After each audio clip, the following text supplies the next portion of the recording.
very, very warm. Sometimes I don't have a bath in like months and I forget how amazing this bath is, and then I think, why am I not having enough baths? Anyway, hello there.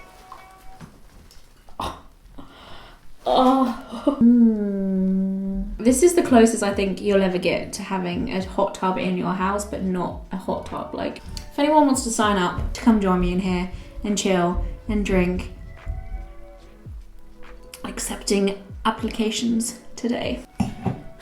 No one wants to see me just boasting about my bath, so I don't really know why I'm in it, to be honest. In a video, that is. I know why I'm in it in real life, but how are we all going? Times are weird, man. Times are weird. How are we all coping? I'd like you to let me know techniques. What are you doing to keep you busy? So I think that's the main thing when you're in a situation like we are now. You just gotta kind of keep busy. What else can we do? And I think no matter what you do, there is no wrong or right answer. Some people are saying that the only thing you should be doing in a situation like this is making the most of all of this free time we now have. But that doesn't mean that people who are playing Animal Crossing all day or The Sims are doing it wrong. It's just a different way of using your time. I guess what I'm trying to say here is I'm seeing a lot of judgment being passed around on how people are choosing to spend their time. I personally think that now is a great time to be creative and get creative and express emotions, dive into a form of media that you haven't before, or just make some stuff, create some stuff, make some products that you can maybe turn into a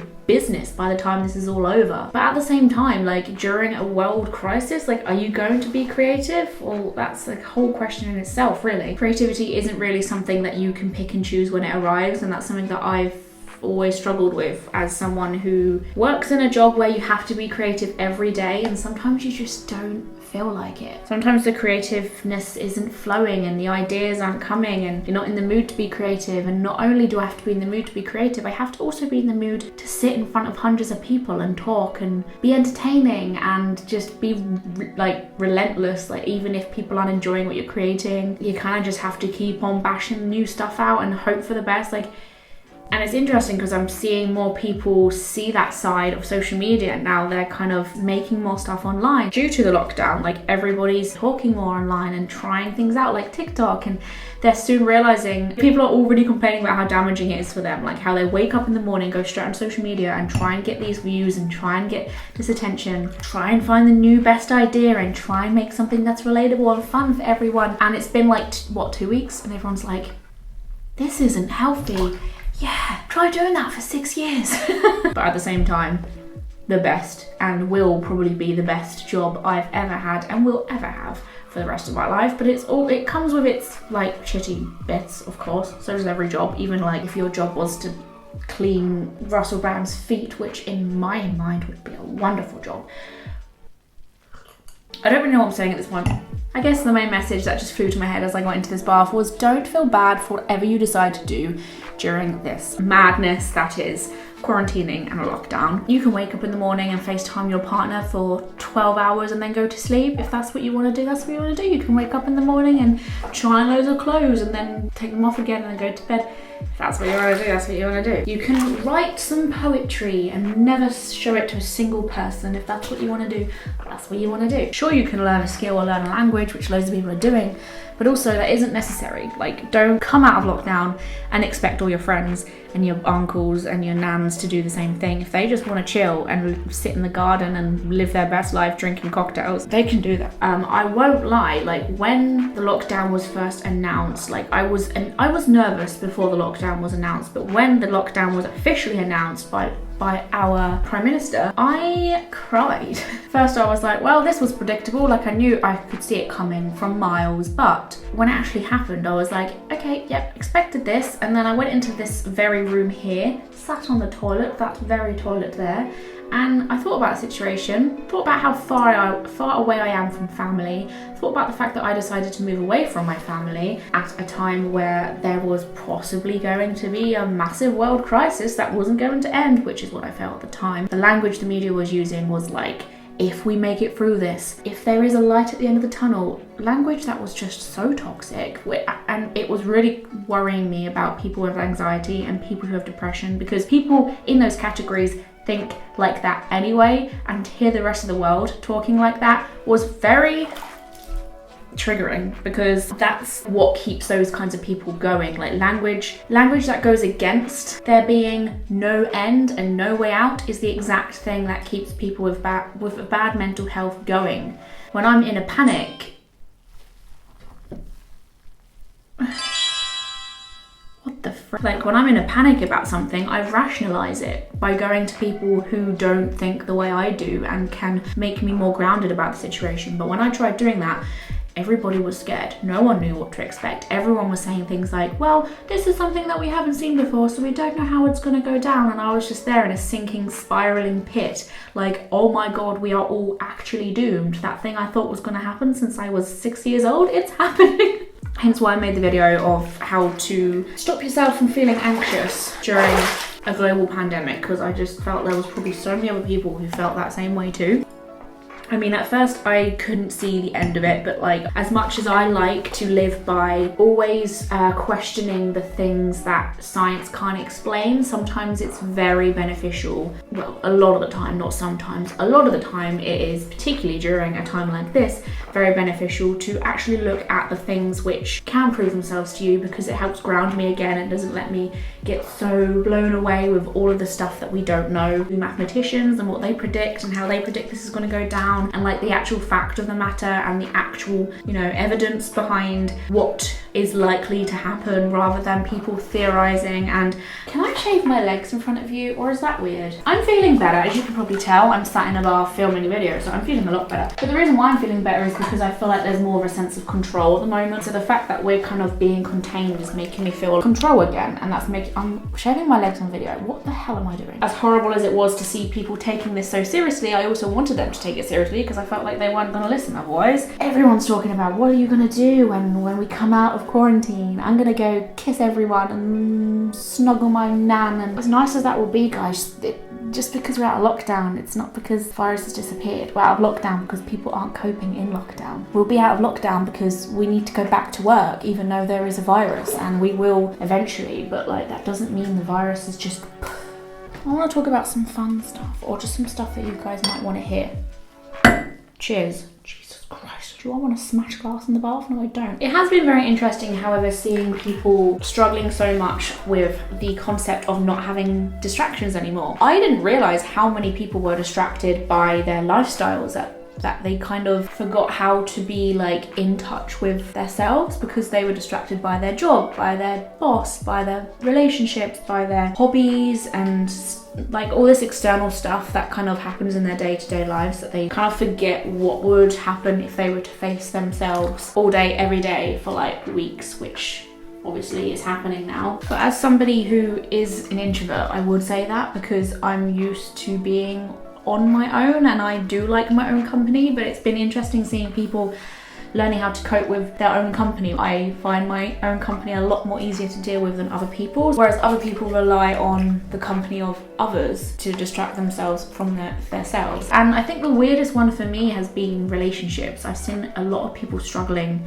because they don't like the concept of being around their partner 24/7, but I physically could not settle with anyone. I couldn't choose anyone unless I could deal with being around them all the time, and that's something that I've naturally thought of anyway, like without all of this happening. Like I remember thinking like, wait, do people not go into relationships imagining how life would be with that person in your face all the time? Because I do. In fact, I think sometimes I take them too seriously. Like someone else might brush over something, like a habit a partner does. If I can't cope about like a single aspect of someone, they're leaving. And that might sound dramatic, but I would want to be with somebody who I can deal with all the time, in my face. You need to work out what parts you can solve and sort out, both now and when we're no longer in lockdown. Even with your partner, like what parts of them can't you stand and why can't you? Like what's the reasoning for it? What do they do that you can't stand so much? Why does it clash? Is it an internal thing? Is it their problem? Is it your problem? What part of your house makes you so determined and want to leave so badly? But is there anything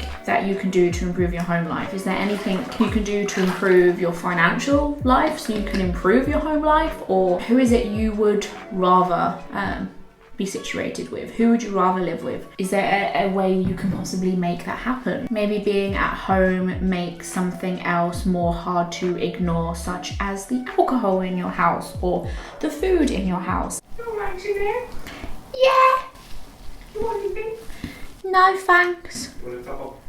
No thanks. Okay.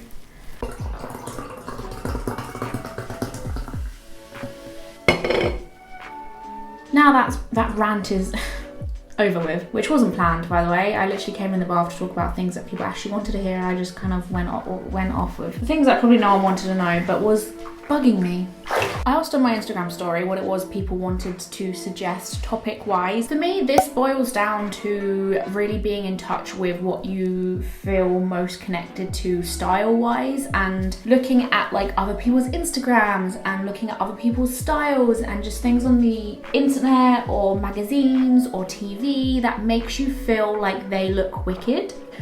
Like, I know at first you might see something that you can't imagine yourself doing in public, but whatever it is, whatever you think, oh, that person looks really ace when they wear that, or use that, or like do something with their hair or whatever, take that and put it on like a pin board, like put it on your Pinterest, or just get all your inspiration stored up and then just like work on each thing individually. Like buy items that you feel looked good on them and you can kind of implement them into the things that you wear and the way you dress and the way you have your hair or makeup. Or it doesn't even have to be look wise either. Like if something about someone seems attractive, like their body language or the intelligence that they have, if knowledge in something and you think that looks very kind of sexy and they seem very confident, if you feel like having knowledge and intelligence would make you feel more confident, dive straight into that and understand that it's a slow process and doesn't come along straight away. For instance, if it is a physical thing, you might not feel comfortable doing it in public yet. You can work on it at home, then take some pictures. I feel like pictures make me feel a lot more confident, like portrait photography and editing it up in cool ways and putting it online. I mean, it's a starting point and then people can kind of get to know your like style and the look you're going for, and then people will dig that, and gradually you can do that outside bit by bit. Confidence isn't something that comes overnight. It's like an age thing as well, and it's also trial and error. Like it's okay to think that one thing's going to work out for you and it doesn't. Like just kind of mess around and try different things that you feel will push you in the right direction to being someone who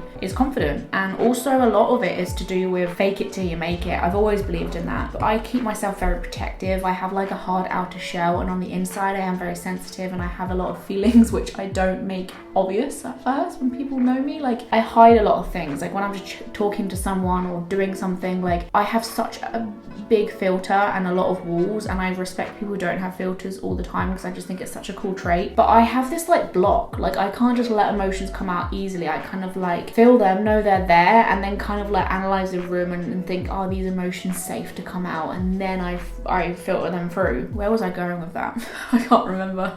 The reason why I do that is kind of like it's a defense mechanism. Like I want to kind of make people seem like it comes out naturally when it doesn't. Like I want people to think I'm confident, but I'm really not. And I've got better at like just pretending that I am when I'm not. Like even people who think I'm shy and not confident at all, they have no idea how I actually feel. Like I actually hide a whole lot more than they already see. So I love meeting new people, making new friends, because it's a fresh slate. I find it very hard to grow confidence around people who already know me as someone who's quite shy. So when I meet someone new, I can do the fake it till you make it kind of situation very easily, because I can always make out that I am that confident person, and therefore they're never going to question it and they're never going to think twice when I do something obnoxious or loud. So if like my first kind of meeting with someone is quite a shy one and I'm not very loud and stuff, I find it very hard to then break that barrier. So I get really annoyed at myself when I meet new people and I can't be myself instantly, because then I'm like, oh. So I remember that and I think, right, if I can make out that I'm this very outgoing and crazy person, then I don't have to kind of second think myself every time I meet them afterwards, because they now know me as that person. I've got nothing to worry about. So I've made a whole video on confidence before. I'm sure I have, so I will put a link down there. But I also keep people around me who I feel is confident and I want to be like, who I'm inspired by, and then I will kind of do this meditation thing where I'm doing something that requires confidence and I step into the body of that person who I wish I was like. like. So let's say I had a friend called Patricia who's very confident. I'm like, right, Patricia's coming out today, and I like metaphorically speak into her aura. It's weird. Some people make their own characters up and they pretend like they embody that person. Make up a person who you want to be like. So let's say my name's Ellie, but I make up a character called Eli who's very confident and doesn't second think and doesn't get scared or worried about how they come across. I wake up in the morning and I'm like, today I am Eli, and I imagine how it feels to be Eli and how he doesn't care and how he's just whatever. And then I go out and do my daily business like Eli would. It's weird. It's a weird tip, but it works for me.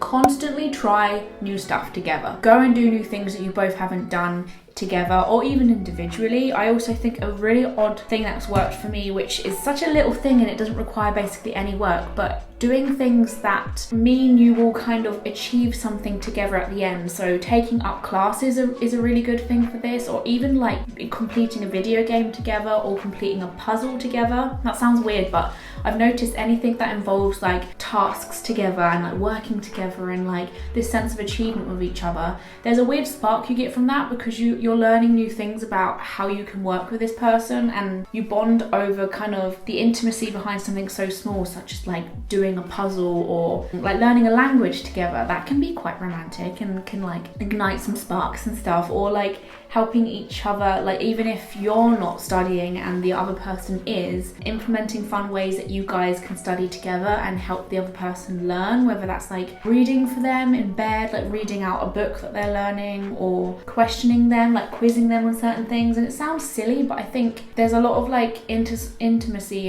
in things that you wouldn't assume. And as a couple, like if you've been together for a long time, I imagine doing the like typical coupley things that sparks for you both has already been done. So for example, like going on a holiday together, or going down the road and staying in a cottage by the sea, or doing a campfire together or a picnic together. Like those are all nice things that will work, but it's probably been done. So I always suggest like turning to the things that you wouldn't expect, even like cooking together, baking something particularly that you haven't made together before. Bathing together is something you've probably tried, to be fair. Going in the sea together and swimming together.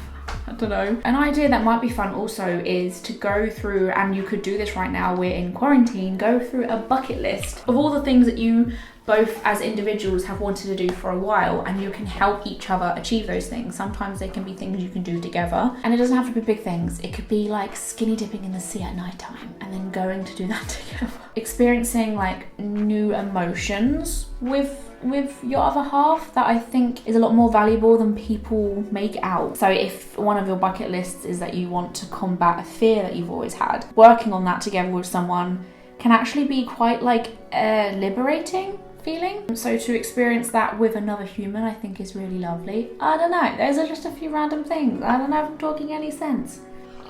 Something that's really fun that I tried with someone once is to have a date with your partner as if you don't know them, as if it's a blind date, and start from fresh. I've done that before and it's really fun and very sweet. You can either do that over dinner or like cooking with them and then eating dinner together. You can do that on a night out. So if you're going out clubbing or like to the bar with someone, do the entire experience as if you don't know who they are. Cute. So the battery in my microphone has just died, so I'm probably going to dash now. I think that's a sign to say, Ellie, shut up, you've been talking for too long. But I hope you enjoyed this, and maybe we'll hang out again soon.